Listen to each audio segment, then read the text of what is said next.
오늘 말씀은 창세기 45장 1절에서 15절까지의 말씀입니다. 이 창세기 45장은 크게 두 부분으로 나눌 수가 있습니다. 첫 번째 부분은 1절에서 15절로 형제들의 화해를 다루고 있습니다.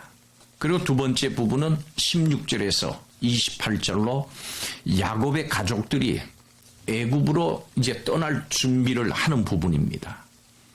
오늘 읽은 말씀은 첫 번째 부분으로 37장부터 시작이 됐던 형제들 간의 갈등이 해결이 되고 이제 화해를 이루는 그런 장면입니다. 요셉은 루다의 이야기를 듣고 나서 감정이 격해져서 종들을 다 물러가게 하고 형제들에게 자신이 요셉임을 밝힙니다. 이때 요셉의 가장 큰 관심은 그 아버지에게 있었습니다. 기근이 앞으로도 오래 지속될 것이기 때문에 아버지를 하루라도 속히 애굽으로 모셔와야 한다는 생각뿐이었습니다. 요셉은 베냐민과 다른 형제들과 더불어서 화해의 눈물을 흘리고 완전한 용서를 보여줍니다. 참으로 긴 세월 동안 형제들은 씻을 수 없는 마음의 상처를 가지고 살았는데 이제 그 상처를 치료하고 새로운 출발을 위한 전환점을 맞이합니다.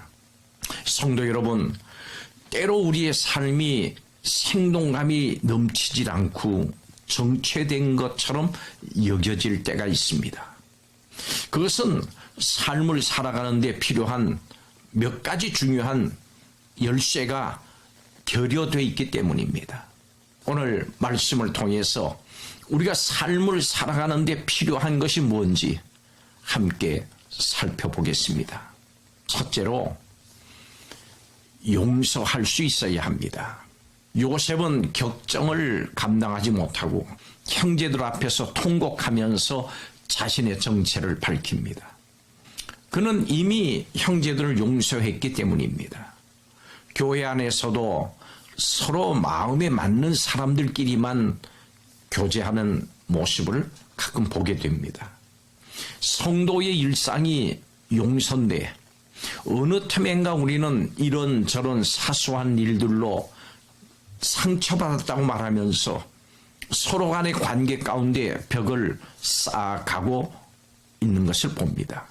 심지어 교회 안에 중직자임에도 서로 용서하지 않고 몇 해를 서로 대화도 나누지 않고 지낸다는 이야기도 듣습니다.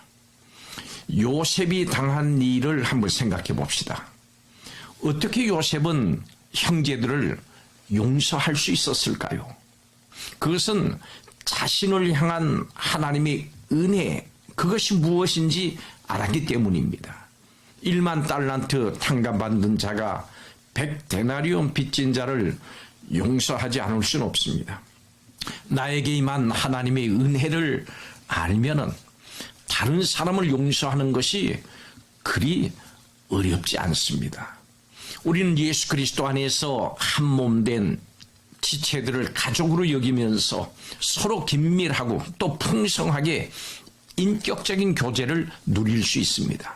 이것은 교회가 교회에 다와지는 그 첫 걸음입니다. 용서가 없는 곳에는 생동감이 사라집니다. 용서가 있는 곳에 생동감이 넘칩니다. 활기가 넘칩니다. 서로 용서함으로 생동감 넘치는 교회 공동체를 만들어 가시기 바랍니다. 두 번째로 하나님의 구원의 경륜을 이해해야 합니다. 요셉은 형들이 자신을 팔았습니다마는 그것은 하나님이 자신을 애굽에 먼저 보낸 것이라고 말합니다. 8절이 그렇게 말씀합니다.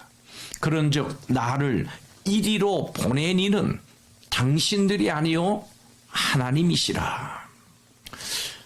여러분, 신앙은 삶의 해석이라고 하는 말이 있습니다. 요셉은 인생에 닥친 모든 문제를 신앙 안에서 해석하면서 침착하고 또 지혜로웠습니다. 반면에 그의 형제들은 문제가 닥칠 때마다 불안해하고 또 당황합니다. 요셉이 형들을 용서할 수 있었던 것은 자신의 고난을 형들에 의한 것이 아니고 하나님이 하신 일이라고 해석했기 때문입니다. 요셉은 원망과 저주의 인생을 허비하지 않고 오히려 선하신 하나님을 믿고 기대했습니다. 요셉은 분노의 힘으로 살지 않고 믿음의 힘으로 살았습니다. 그래서 요셉은 역경 속에서도 정직하고 그리고 희망을 잃지 않고 성실할 수 있었습니다. 요셉은 결국 그 명예, 권력, 부귀를 얻었지만 이것들을 복수와 응징에 사용하지 않았습니다. 진정한 복수는 원수를 돕고 살리는 것입니다. 이것이야말로 최고의 복수입니다. 요셉은 형들이 자기를 판 것은 이스라엘 가족 공동체를 구원하기 위해서 요셉을 애굽의 주권자로 세우시려고 하는 하나님의 구원의 경륜이었다, 이렇게 고백합니다. 여기서 우리는 요셉이 형들을 용서한 동기가 어디에 있는가 하는 것을 알 수 있습니다. 여러분은 삶을 어떤 기준으로 해석하면서 살아갑니까? 지식, 경험, 세상의 헛된 풍문을 의지하면서 살아가서는 안 됩니다. 완전하시고 영원 불변하시고 능하신 하나님의 구원의 경륜을 굳게 붙잡는 것이 가장 확실한 우리의 삶의 아름답고 튼튼한 토대가 되는 겁니다. 보고 생각하는 관점에 따라서 삶이 위대해질 수도 있고 비루해질 수도 있습니다. 성경을 열어서 말씀의 뿌리를 내리고 그 말씀으로 세상을 보고 말씀을 따라서 생각해서 말씀 속에서 양분을 얻고 그래서 그곳에서 결실하십시오. 삶은 성경 말씀을 따라서 해석할 수 있을 때 비로소 복된 삶을 살아갈 수 있는 겁니다. 마지막 세 번째로 기쁜 소식을 속히 알려야 합니다.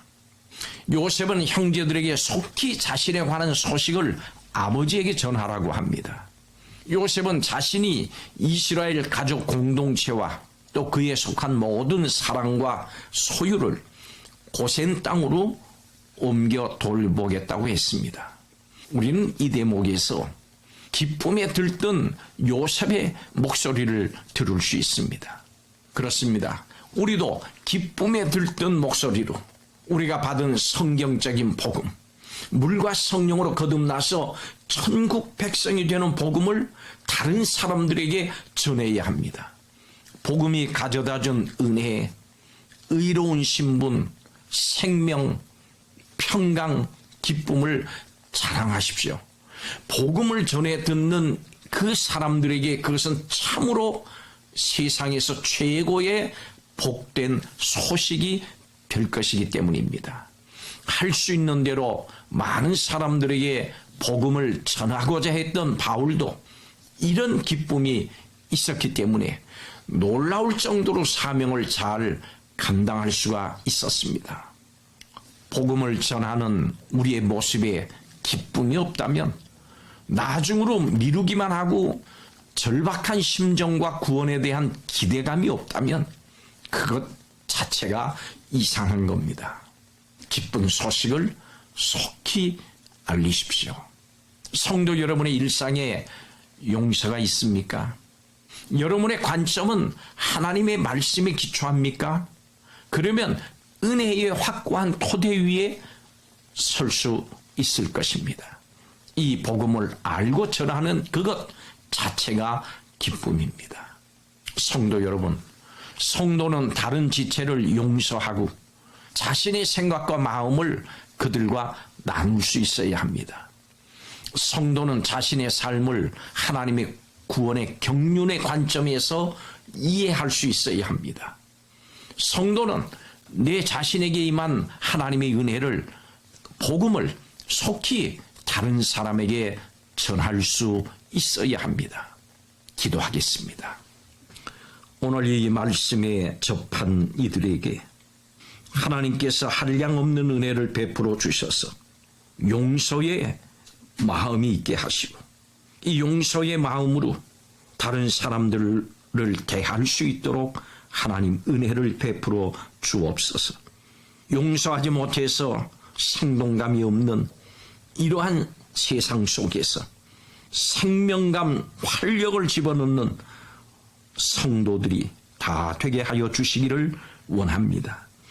이 놀라운 구원의 경륜을 하나님의 은혜 가운데 받은 우리가 이제는 하나님의 말씀의 측면에서 우리의 삶을 이해하고 또 해석할 수 있는 은혜를 베풀어 주옵소서. 물과 성령으로 거듭나서 하나님의 자녀요 백성된 우리 온 성도들이 이제는 이 놀라운 복음을 다른 사람에게 기쁨으로 전할 수 있는 성도들이 다 되게 하여 주시옵소서. 예수님의 이름으로 축복하고 기도하옵나이다. 아멘.